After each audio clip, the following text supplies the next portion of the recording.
So good day mga kalamay and welcome back sa another video, okay? So, itong mga batang to, ito sila, is kumuha sila ng mga seashells. Ang tawag dito sa amin is buranday and alam mo yun, sobrang daling kunin talaga nito.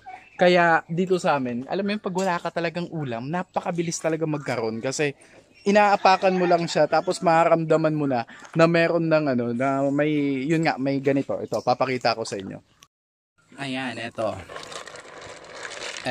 yung sinasabi kong mga seashells na kinuha nila. As in sila lang talaga. Ito tong mga batang to. Sila lang talaga yung kumuha ng seashells. Okay, kailan nyo to kinuha? Ha? Kahapon, oh. Kakulupit pins kahapon. So, ngayon ang gagawin natin, tutulungan ko silang lutuin to. And ayan, magkakainan kami. Ay wag mo nang didigad ayaw na pag kinuha na. Di man nadaop, di abot la dida. Kasi inaano nila, binubugaw nila yung mga pabo namin kasi lumalapit. So ayan, simulan na natin and lutuin na natin. Oh! And tingnan natin kung masarap yung pagkakaluto natin. Okay?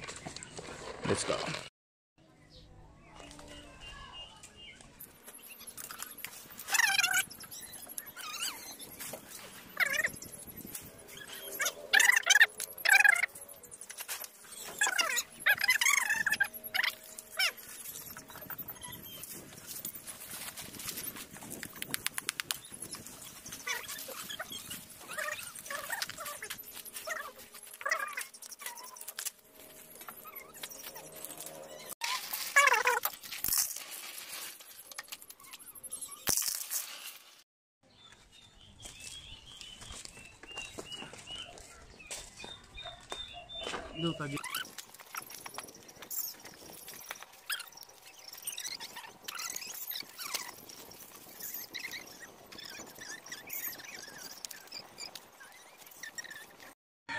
So ayan, lulutuin na natin.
Antayin na lang natin maluto. Konti na lang yan and malapit nang maluto yan. Oh. Wow.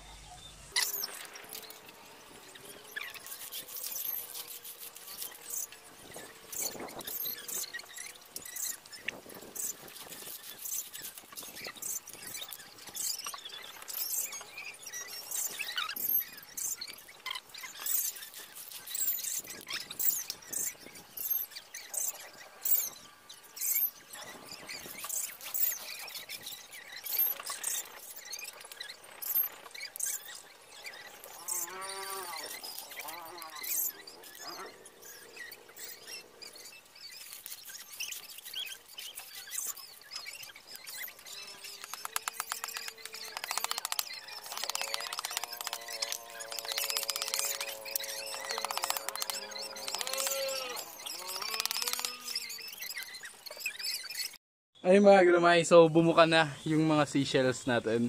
And konting oras na lang, saglit na lang and maluluto na yan for sure. So mga gulumay, okay, ready na kami and Mangunguha na tayo ng isda. Susubukan natin kung may mahuli tayong mga isda gamit yung binili kong lambat. Actually, 1,000 pesos. Pero tingin ko masusulit naman yun sa mga makukuha natin. Pwedeng iulam natin, pwedeng ibenta, pwede natin ipamigay sa mga kapitbahay natin. I don't know. Tingnan natin. Okay. So yan, nandito na kami. Papunta na kami dun sa dagat. And nandun na yung dalawa kong pinsan. Okay, and 3 kami and 2 yung bata. Katulong namin para mangbugaw ng isda. Kasi kailangan bugawin yun. Kaya, yan. Whew. Pinili namin nung hapon na kasi hindi na masyadong mainit. Kasi pag matanghali, what the fuck, ang init doon. Kaya, tingnan natin. Yung sa thumbnail naman, sorry pero it's a clickbait. Okay, nakita ko yung kaibigan ko may madalang malaking isda and binili daw nila yon. Kaya hindi namin nahuli yon. Sorry. It's just a clickbait. Kailangan paminsan-minsan, kailangan yun mga clickbait, okay? Hayaan nyo na yun. Ibigay nyo sa akin yun. Ito yung binili kong net. Yan, oh. Ito sa dalawang pinsan. Ito yung binili kong net for 1,000 pesos. Okay, kailangan doon nila ng pera. And sabi ko, for sure, kasi kailangan ko ng net. And yun, binili ko siya for 1,000 pesos. Pero nakatipid ako doon kasi, actually yung napakamura na yan. Kasi kung tutuusin, kung bibilin mo yan or ipapagawa mo yan, aabot yan siguro mga 2,000 plus. Kaya it's a win-win for me, pero at the same time, nakatulong naman tayo. So, okay na yon. And simulan na natin. Sana lang may tawag sa akin mga tropa doon. Okay, sana lang may mahuli tayo ngayong araw na to. Ipapaliwanag ko lang sa inyo yung method na gagawin namin about dito sa net na to. Okay, papahabain namin yung net. Tapos, yung dalawang dulo nun is hahatakin ng 2 tao papunta dun sa medyo mababaw na part. Tapos yung dalawa naman is magtatakbuhan or babatuhin nila yung tubig para magtakbuhan yung mga tao. I mean, yung mga isda, what the fuck? Ano mga tao? Para alam mo yun, languyan sila, mabulabog sila. And at the same time, kapag nandun sila sa net is dun na, ma-stuck na sila and mahuhuli na sila. Kaya yan yung method na sinasabi ko. Entiendes, amigo? Yan. Nagmamasid-masid kami kung saan yung may mga tumatalon-talon na isda. And yan yung kumbaga yan yung palatandaan na may mga isda. Okay? Or marami sila sa part na yon. So yun yung itatry naming matimingan. So yan, sinisimulan na namin. And yun yung dalawa yung taga-bugaw and ito naman yung kami naman yung taga-hila dito, dalawa. Ayan, papahabain namin yan hanggang dun. Then magkikita sila sa gitna. And yung dalawa is yung sabi ko nga taga-bugaw ng isda papunta. B.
Ma'am, pasugad dito ano?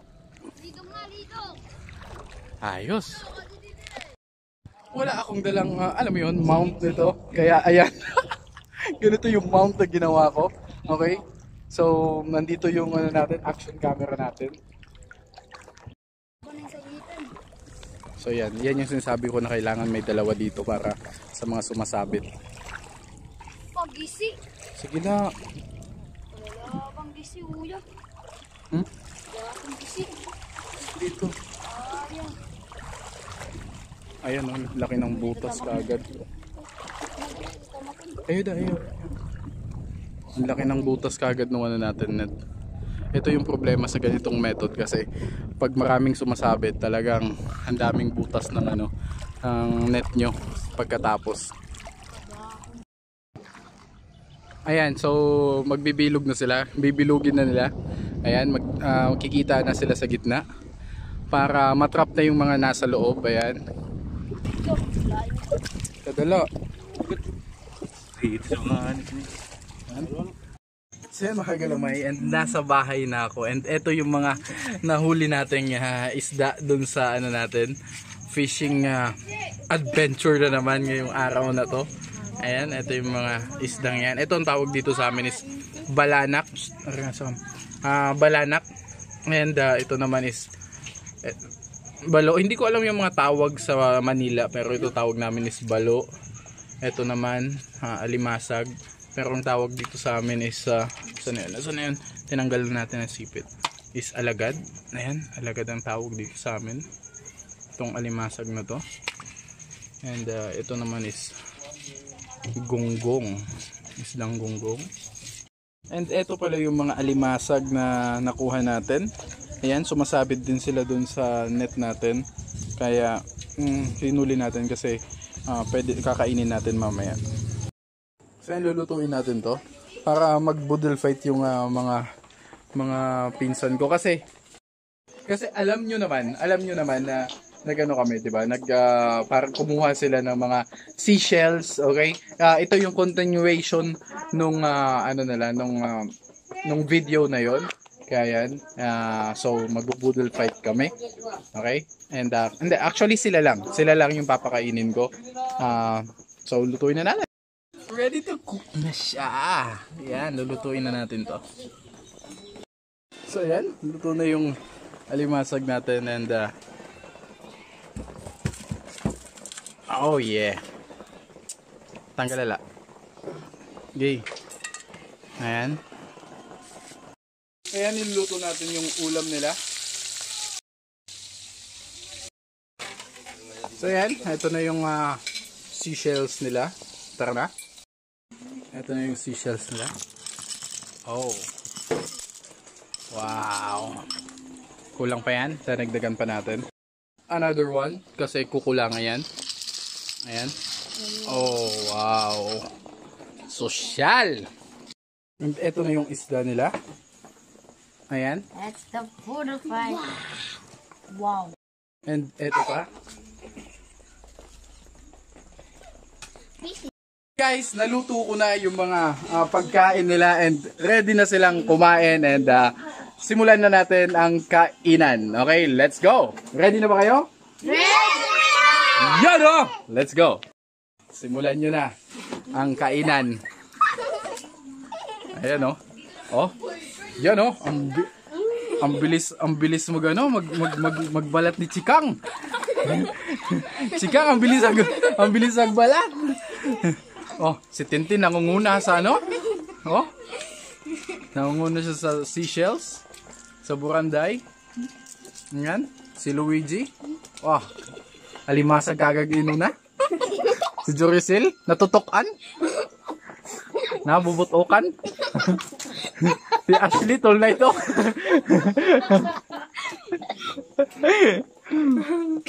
Ayan.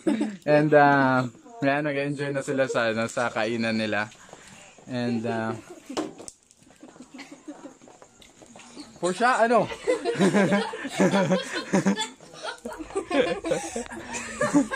Okay, so ayan, time-lapse na lang natin yung kainan nila para hindi sila mahiya.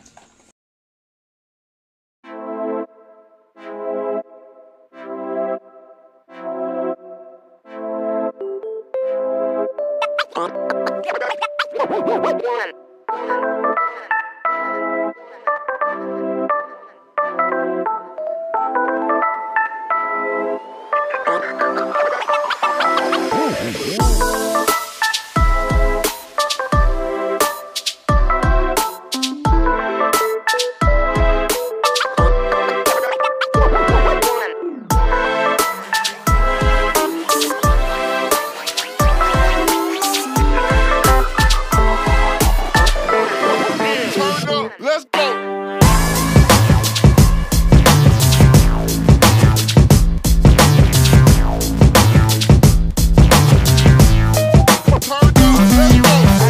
So mga kalamay, and tapos na silang kumain, and I hope nag-enjoy kayo sa video, okay? And make sure to like and subscribe kung alam mo yun, kung nag-enjoy kayo sa video and para sa araw na to, and happy keeping, happy hunting. Good vibes lagi, okay? Hindi naman tayo makapag-hunt kasi sobrang kulang ng gagamba dito. Pagdating natin sa Cavite, saka tayo maghahanap ng gagamba. So yun na muna para sa araw na to. Let's go!